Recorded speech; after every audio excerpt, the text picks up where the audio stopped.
13 महासागरीय जल संचलन। महासागरीय जल स्थिर न होकर गतिमान है।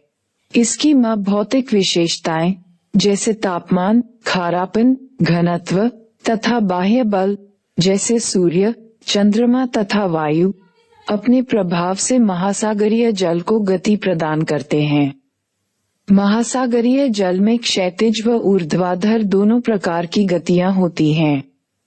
महासागरीय धाराएं व लहरें क्षैतिज गति से संबंधित हैं। ज्वारभाटा ऊर्ध्वाधर गति से संबंधित है। महासागरीय धाराएं एक निश्चित दिशा में बहुत बड़ी मात्रा में जल का लगातार बहाव है, जबकि तरंगे जल की क्षैतिज गति हैं। धाराओं में जल एक स्थान से दूसरे स्थान पर पहुंचता है, जबकि तरंगों में जल गति नहीं करता है, लेकिन तरंग के आगे बढ़ने का क्रम जारी रहता है। ऊर्ध्वाधर गति महासागरों एवं समुद्रों में जल के ऊपर उठने तथा नीचे गिरने से संबंधित है। सूर्य एवं चंद्रमा के आकर्षण के कारण महासागरीय जल एक दिन में 2 बार ऊपर उठते एवं नीचे गिरते हैं। अधः स्थल से ठंडे जल का उत्प्रवाह एवं अवप्रवाह महासागरीय जल के ऊर्ध्वाधर गति के प्रकार हैं। तरंगे। तरंगे वास्तव में ऊर्जा है, जल नहीं, जो कि महासागरीय सतह के आर पार गति करते हैं। तरंगों में जल कण छोटे वृत्ताकार रूप में गति करते हैं। वायु जल को ऊर्जा प्रदान करती हैं, जिससे तरंगे उत्पन्न होती हैं। वायु के कारण तरंगे महासागर में गति करती हैं तथा ऊर्जा तटरेखा पर निर्मुक्त होती है। सतह जल की गति महासागरों के गहरे तल के स्थिर जल को कदाचित ही प्रभावित करती है। जैसे ही एक तरंग महासागरीय तट पर पहुंचती है, इसकी गति कम हो जाती है। ऐसा गत्यात्मक जल के मध्य आपस में घर्षण होने के कारण होता है तथा जब जल की गहराई तरंग के तरंगदैर्घ्य के आधे से कम होती है, तब तरंग टूट जाते हैं। बड़ी तरंगे खुले महासागरों में पाई जाती हैं। तरंगे जैसे ही आगे की ओर बढ़ती हैं, बड़ी होती जाती हैं तथा वायु से ऊर्जा को अवशोषित करती हैं। अधिकतर तरंगे वायु के जल की विपरीत दिशा में गति से उत्पन्न होती हैं। जब 2 नॉट या उससे कम वाली समीर शांत जल पर बहती है, तब छोटी छोटी उर्मिकाएं रिपल्स बनती हैं तथा वायु की गति बढ़ने के साथ ही इनका आकार बढ़ता जाता है, जब तक इनके टूटने से सफेद बुलबुले नहीं बन जाते। तट के पास पहुंचने, टूटने तथा सफेद बुलबुलों में सर्फ की भांति घुलने से पहले तरंगे हजारों की 0 मीटर शून्य की यात्रा करती हैं। एक तरंग का आकार एवं आकृति उसकी उत्पत्ति को दर्शाता है। युवा तरंगे अपेक्षाकृत ढाल वाली होती हैं तथा संभवतः स्थानीय वायु के कारण बनी होती हैं। कम एवं नियमित गति वाली तरंगों की उत्पत्ति दूरस्थ स्थानों पर होती है। संभवतः दूसरे गोलार्ध में तरंग के उच्चतम बिंदु का पता वायु की तीव्रता के द्वारा लगाया जाता है, यानी यह कितने समय तक प्रभावी है तथा उस क्षेत्र के ऊपर कितने समय से एक ही दिशा में प्रवाहमान है। तरंगे गति करती हैं क्योंकि वायु जल को प्रवाहित करती है, जबकि गुरुत्वाकर्षण बल तरंगों के शिखरों को नीचे की ओर खींचता है। गिरता हुआ जल पहले वाले गर्त को ऊपर की ओर धकेलता है एवं तरंग नए स्थिति में गति करती हैं। तरंगों के नीचे जल की गति वृत्ताकार होती है।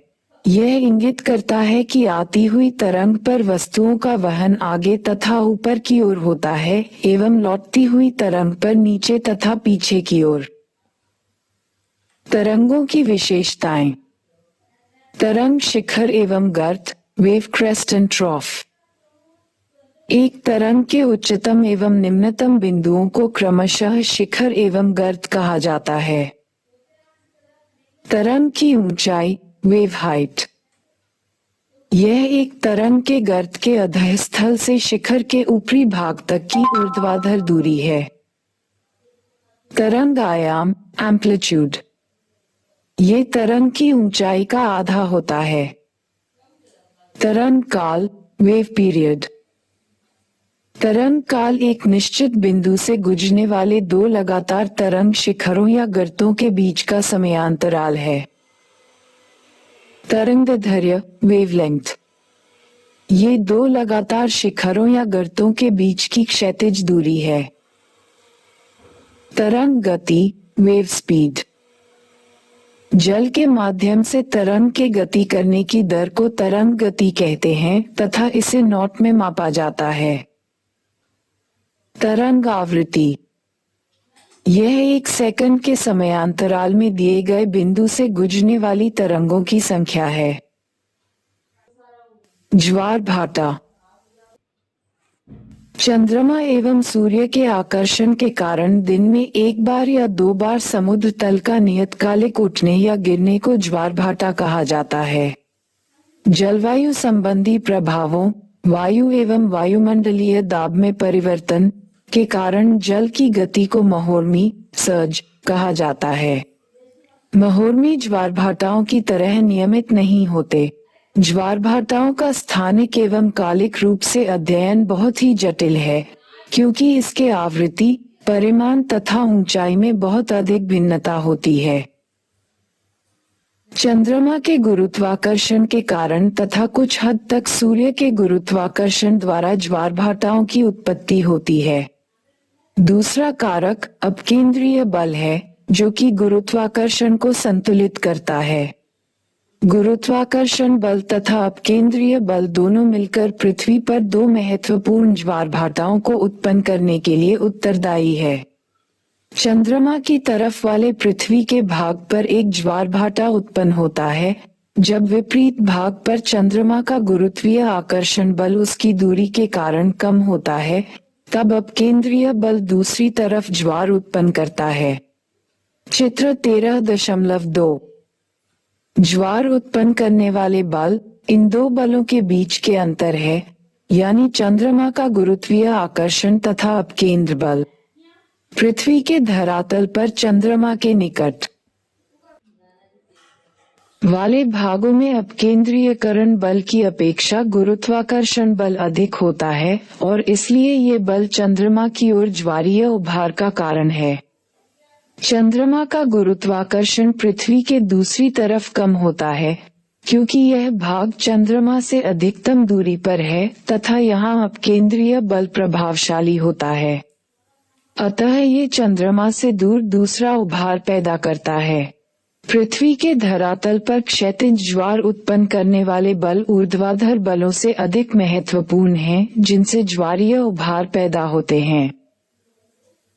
कनाडा में फिंडी खाड़ी के ज्वार भाटा विश्व का सबसे ऊंचा ज्वार भाटा कनाडा के नोवा स्कोशिया में स्थित फिंडी की खाड़ी में आता है। ज्वारीय उभार की ऊंचाई 15 से 16 मीटर के बीच होती है, क्योंकि वहां पर दो उच्च ज्वार एवं दो निम्न ज्वार प्रतिदिन आते हैं, लगभग 24 घंटे का समय।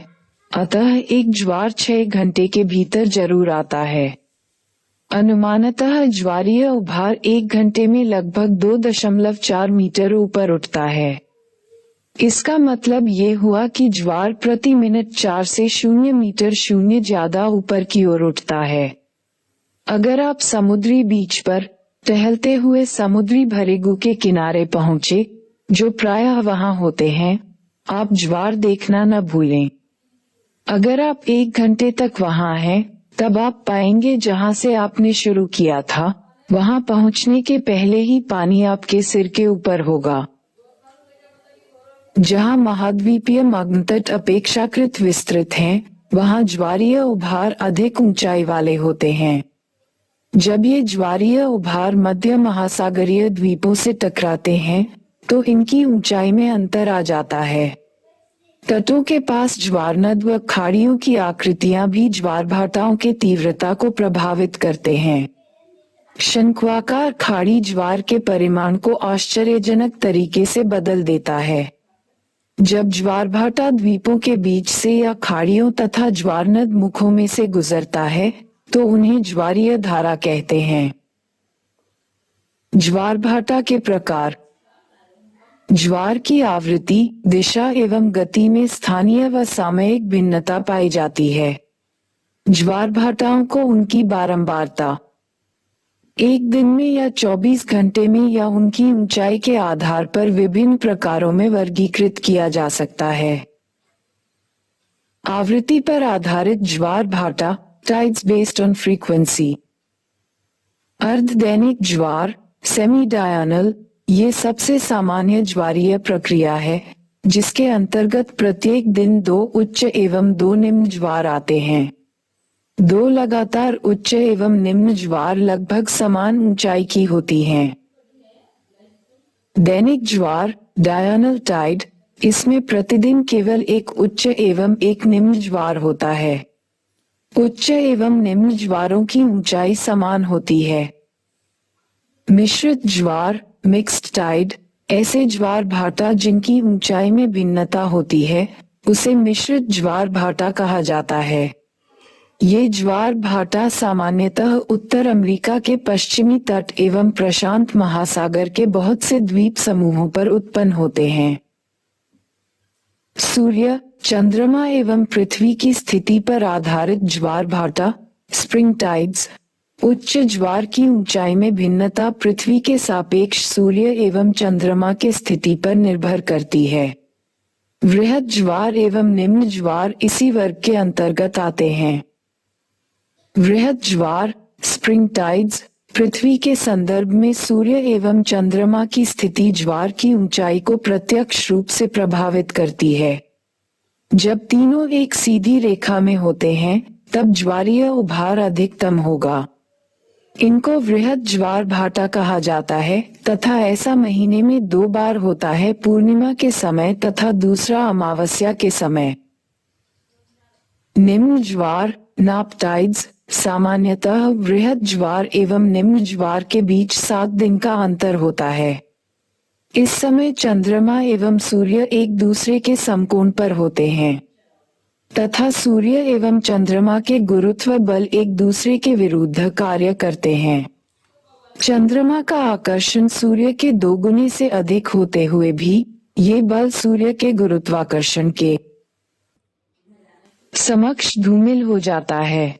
चंद्रमा का आकर्षण अधिक इसलिए है क्योंकि वह पृथ्वी के अधिक निकट है।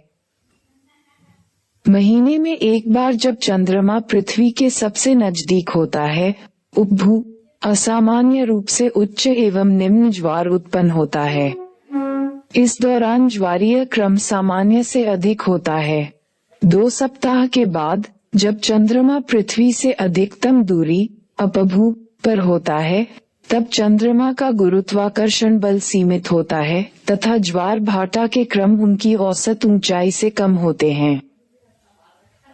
जब पृथ्वी सूर्य के निकटतम होती है, उपसौर, प्रत्येक साल 3 जनवरी के आसपास उच्च एवं निम्न ज्वारों के क्रम भी असामान्य रूप से अधिक न्यून होते हैं। जब पृथ्वी सूर्य से सबसे दूर होती है, अपसौर, प्रत्येक वर्ष 4 जुलाई के आसपास ज्वार के क्रम औसत की अपेक्षा बहुत कम होते हैं। उच्च ज्वार व निम्न ज्वार के बीच का समय जब जलस्तर गिरता है, भाटा, एब कहलाता है। उच्च ज्वार एवं निम्न ज्वार के बीच का समय जब ज्वार ऊपर चढ़ता है, उसे बहाव या बाढ़ कहा जाता है। ज्वार भाटा का महत्व। चूंकि पृथ्वी, चंद्रमा व सूर्य की स्थिति ज्वार की उत्पत्ति का कारण है और इनकी स्थिति के सही ज्ञान से ज्वारों का पूर्वानुमान लगाया जा सकता है। यह नौसंचालकों व मछुआरों को उनके कार्य संबंधी योजनाओं में मदद करता है। नौसंचालन में ज्वारीय प्रवाह का अत्यधिक महत्व है। ज्वार की ऊंचाई बहुत अधिक महत्वपूर्ण है, खासकर नदियों के किनारे वाले पोताश्र पर एवं ज्वार नदमुख के भीतर, जहां प्रवेश द्वार पर छिछले रोधिका होते हैं, जो कि नौकाओं एवं जहाजों को पोताश्र में प्रवेश करने से रोकते हैं।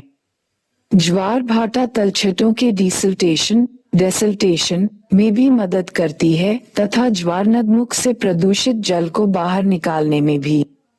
ज्वारों का इस्तेमाल विद्युत शक्ति कनाडा, फ्रांस, रूस एवं चीन में उत्पन्न करने में भी किया जाता है।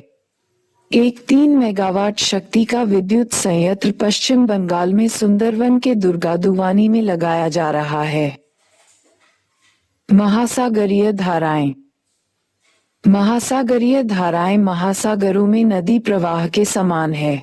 ये निश्चित मार्ग व दिशा में जल के नियमित प्रवाह को दर्शाते हैं। महासागरीय धाराएं 2 प्रकार के बलों के द्वारा प्रभावित होती हैं। वे हैं I प्राथमिक बल जो जल की गति को प्रारंभ करता है तथा E द्वितीयक बल जो धाराओं के प्रवाह को नियंत्रित करता है। प्राथमिक बल जो धाराओं को प्रभावित करते हैं वे हैं I सौर ऊर्जा से जल का गर्म होना, E वायु, E गुरुत्वाकर्षण तथा इव कोरियोलिस बल कोरियोलिस फोर्स सौर ऊर्जा से गर्म होकर जल फैलता है। यही कारण है कि विषुवत वृत्त के पास महासागरीय जल का स्तर मध्य अक्षांशों की अपेक्षा 8 से 0 मीटर 0 अधिक ऊंचा होता है। इसके कारण बहुत कम प्रवणता उत्पन्न होती है तथा जल का बहाव ढाल से नीचे की तरफ होता है। महासागर के सतह पर बहने वाली वायु जल को गतिमान करती है। इस क्रम में वायु एवं पानी की सतह के बीच उत्पन्न होने वाला घर्षण बल जल की गति को प्रभावित करता है। गुरुत्वाकर्षण के कारण जल नीचे बैठता है और यह एकत्रित जल दाब प्रवणता में भिन्नता लाता है। कोरियोलिस बल के कारण उत्तरी गोलार्ध में जल की गति की दिशा के दाहिनी तरफ और दक्षिणी गोलार्ध में बाईं ओर प्रवाहित होता है तथा उनके चारों ओर बहाव को वलय जायज कहा जाता है। इनके कारण सभी महासागरीय बेसिनों में वृहत वृत्ताकार धाराएं उत्पन्न होती हैं। पानी के घनत्व में अंतर महासागरीय जलधाराओं के ऊर्ध्वाधर गति को प्रभावित करता है। अधिक खारा जल निम्न खारे जल की अपेक्षा ज्यादा सघन होता है तथा इसी प्रकार ठंडा जल गर्म जल की अपेक्षा अधिक सघन होता है। सघन जल नीचे बैठता है जबकि हल्के जल की प्रवृत्ति ऊपर उठने की होती है। ठंडे जल वाली महासागरीय धाराएं तब उत्पन्न होती हैं जब ध्रुवों के पास वाले जल नीचे बैठते हैं एवं धीरे धीरे विषुवत वृत्त की ओर गति करते हैं। गर्म जल धाराएं विषुवत वृत्त से सतह के साथ होते हुए ध्रुवों की ओर जाती हैं और ठंडे जल का स्थान लेती हैं। महासागरीय धाराओं की विशेषताएं। धाराओं की पहचान उनके प्रवाह से होती है। सामान्यतः धाराएं सतह के निकट सर्वाधिक शक्तिशाली होती हैं व यहाँ इनकी गति 5 नॉट से अधिक होती है। गहराई में धाराओं की गति धीमी हो जाती है जो 0.5 नॉट से भी कम होती है। हम किसी धारा की गति को उसके वाह ड्रिफ्ट के रूप में जानते हैं। वाह को नॉट में मापा जाता है। धारा की शक्ति का संबंध उसकी गति से होता है। महासागरीय धाराओं के प्रकार। महासागरीय धाराओं को उनकी गहराई के आधार पर ऊपरी या सतही जलधारा सरफेस करंट व गहरी जलधारा डीप वाटर करंट्स में वर्गीकृत किया जा सकता है। ऊपरी जलधारा महासागरीय जल का 10% भाग सतही या ऊपरी जलधारा है। ये धाराएं महासागरों में 400 मीटर शून्य की गहराई तक उपस्थित हैं। गहरी जलधारा महासागरीय जल का 90% भाग गहरी जलधारा के रूप में है। ये जलधाराएं महासागरों में घनत्व व गुरुत्व की भिन्नता के कारण बहती हैं। उच्च अक्षांशीय क्षेत्रों में जहां तापमान कम होने के कारण घनत्व अधिक होता है वहां गहरी जलधाराएं बहती हैं क्योंकि यहां अधिक घनत्व के कारण पानी नीचे की तरफ बैठता है।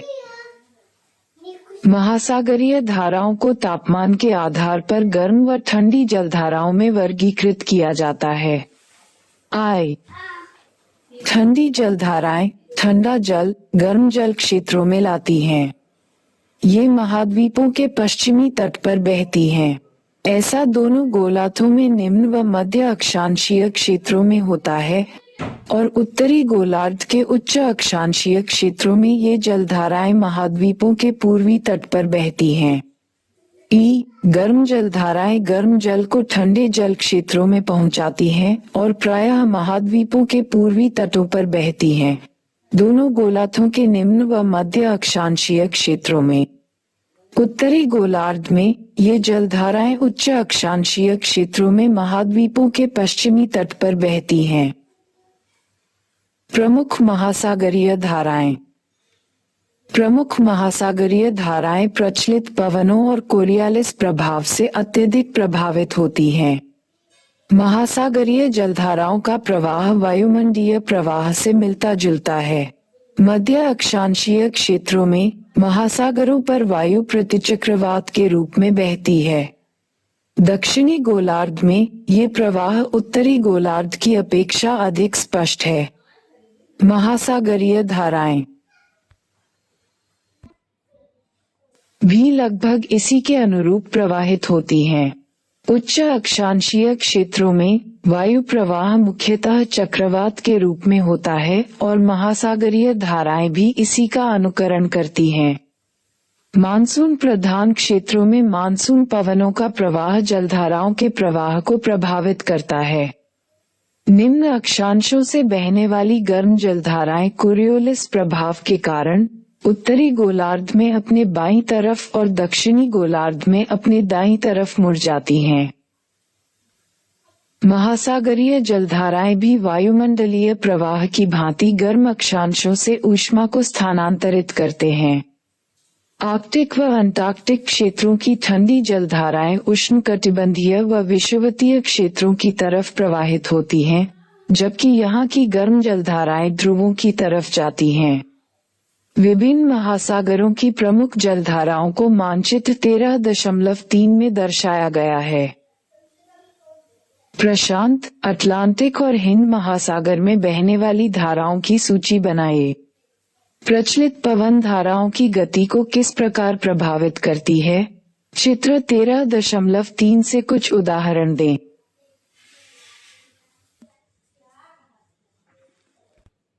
महासागरीय धाराओं के प्रभाव। महासागरीय धाराएं मानवीय क्रियाओं को प्रत्यक्ष व अप्रत्यक्ष रूप से प्रभावित करती हैं। उष्ण व उपोष्ण कटिबंधीय क्षेत्रों में महाद्वीपों के पश्चिमी तटों पर ठंडी जलधाराएं बहती हैं। विषुवतीय क्षेत्रों को छोड़कर उनके औसत तापमान अपेक्षाकृत कम होते हैं व साथ ही दैनिक व वार्षिक तापांतर भी कम होता है। यहाँ कोहरा छा जाता है, यद्यपि ये क्षेत्र प्रायः शुष्क हैं। मध्य व उच्च अक्षांशों में महाद्वीपों के पश्चिमी तटों पर गर्म जलधाराएं बहती हैं, जिसके कारण वहाँ एक अलग अनूठी जलवायु पाई जाती है। इन क्षेत्रों में ग्रीष्म ऋतु अपेक्षाकृत कम गर्म और शीत ऋतु अपेक्षाकृत मृदु होती है। यहाँ वार्षिक तापांतर भी कम होता है। उष्ण व उपोष्ण कटिबंधीय क्षेत्रों में गर्म जलधाराएं महाद्वीपों के पूर्वी तटों के समांतर बहती है। इसी कारण यहाँ जलवायु गर्म व आर्द्र वर्षा कारक होती है। ये क्षेत्र उपोष्ण कटिबंध के प्रतिचक्रवातीय क्षेत्रों के पश्चिमी किनारों पर स्थित हैं। जहाँ गर्म व ठंडी जलधाराएं मिलती हैं, वहाँ ऑक्सीजन की आपूर्ति प्लैंकटन बढ़ोतरी में सहायक होती है, जो मछलियों का प्रमुख भोजन है। संसार के प्रमुख मत्स्य क्षेत्र इन्हीं क्षेत्रों, जहाँ गर्म व ठंडी जलधाराएं मिलती हैं, में पाए जाते हैं।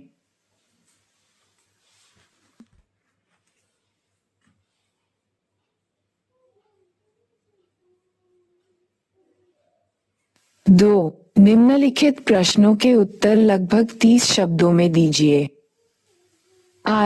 तरंगे क्या हैं?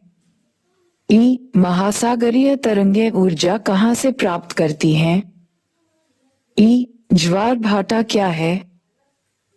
एव, ज्वार भाटा उत्पन्न होने के क्या कारण हैं? वी, ज्वार भाटा नौसंचालन से कैसे संबंधित है? 3. निम्नलिखित प्रश्नों के उत्तर लगभग 150 शब्दों में दीजिए। आई, जलधाराएं तापमान को कैसे प्रभावित करती हैं? उत्तर पश्चिम यूरोप के तटीय क्षेत्रों के तापमान को ये किस प्रकार प्रभावित करते हैं? ई, जलधाराएं कैसे उत्पन्न होती हैं?